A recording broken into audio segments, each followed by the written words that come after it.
Hello, I'm Dion Tracy Duckett, estate planning and elder law attorney with Duckett Law LLC. In this video, I'm talking about ways to avoid probate. First, I want to talk about what exactly probate property is. Probate property is property that's titled in your name alone at the time of your death, and it does not have any beneficiary designations, payable on death designations, transfer on death designations, or joint owners. Probate property must go through the court probate process in order to be distributed, even if there is a will. The word probate actually means to prove the will. So when there's a will, a lot of times people think that the executor can just take the will and start doing what it says do, but that is not correct. They have to petition the court to have the will proven as valid and then have the executor appointed. Now, ways that you can avoid probate. One of the ways is to give gifts during your lifetime. If you give them away while you're alive, then they're not part of your probate estate. Again, we said probate property is property that's titled in your name alone without beneficiary designations at the time of your death. Then there's having property titled as joint owners with rights of survivorship. When real estate, for instance, is owned as joint tenants with rights of survivorship, then two or more people can own the same piece of property. And if the deed specifically says as joint tenants with rights of survivorship, then when one of them dies, the remaining owners automatically own the property. You don't have to do any transfers. It's automatically owned by the remaining owners. And then when all of the owners except one has died, the last person alive owns the property. Once there's only one owner, then the property would have to go through probate unless some type of plan has been put in place to avoid probate. Another way to avoid probate is through beneficiary designations. You see this often with life insurance and retirement accounts. You have beneficiaries named to receive the property on your death. And when that person dies, the insurance company or the retirement company is basically going to write a check or transfer the account into the person's name. And it doesn't have to go through probate to do that. They basically just want the death certificate. Then there's payable on death designations. Those are similar to beneficiary designations. You often find these on bank accounts, and there's some deeds that are payable on death. And so there may be requirements as to what has to be done. Present the death certificate. There may be other requirements, but probate is not a requirement when you have payable on death designations. It's paid directly to the listed beneficiary. Finally, another way is the use of trust. A trust is a separate entity. You can think of it like a treasure chest. And so when you plan with a trust, you transfer your property into a trust. And so now legal title is held by the trust instead of you. You still have control over the property if we're talking about a revocable trust. And so in that instance, again, we talked about probate property being property that's titled in your name alone at the time of your death. So if you do an estate plan using a revocable living trust, then the property is titled in the name of the trust.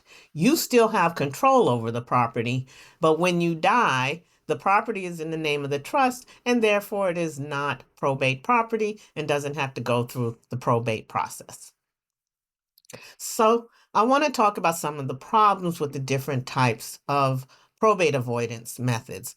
With lifetime gifts, there's a capital gains tax issue. So when you make a gift of property to a person while you're alive, if it's a property that appreciates like real estate or stock, then there's a capital gains tax issue. So the basis is what you paid for the property when you first obtained it.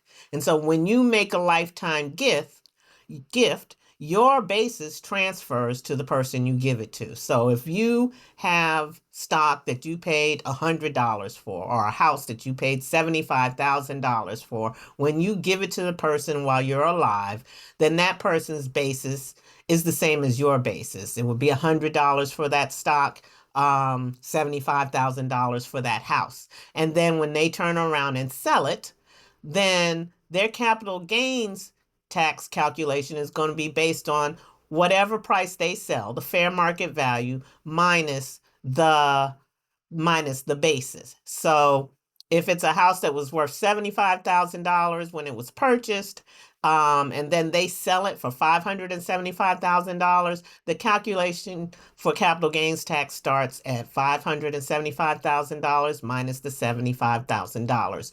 $500,000 is the beginning point for the calculation of the tax.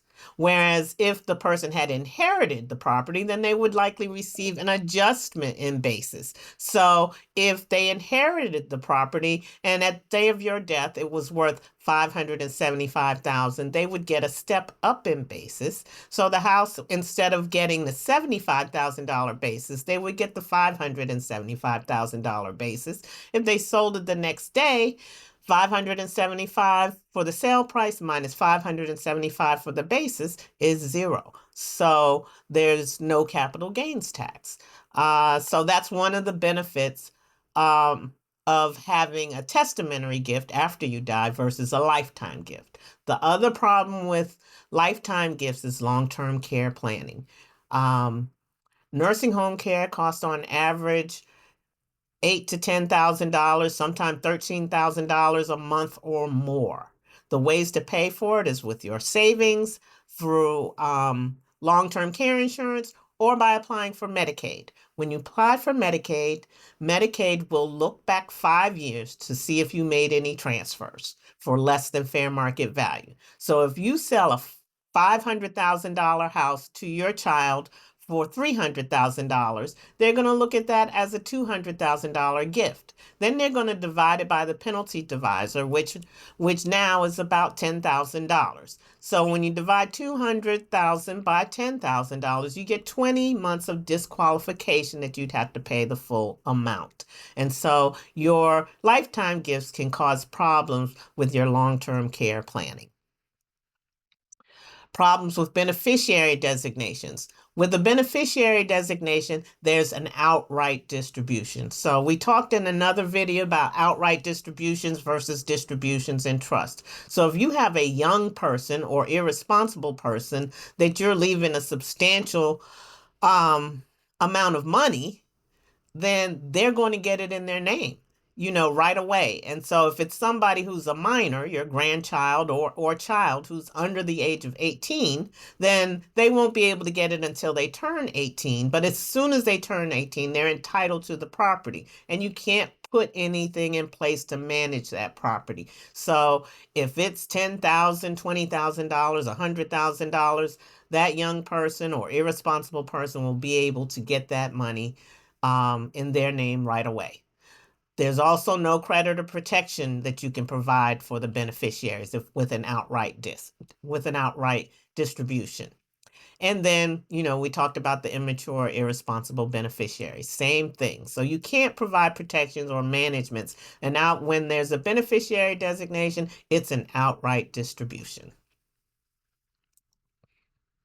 With trust, you can provide property management, creditor protection, and privacy. So with a trust, as we discussed, a trust is a separate entity. You can think of it as a treasure trust for your property. You transfer your property to the trust. Now, legal title is in the name of the trust.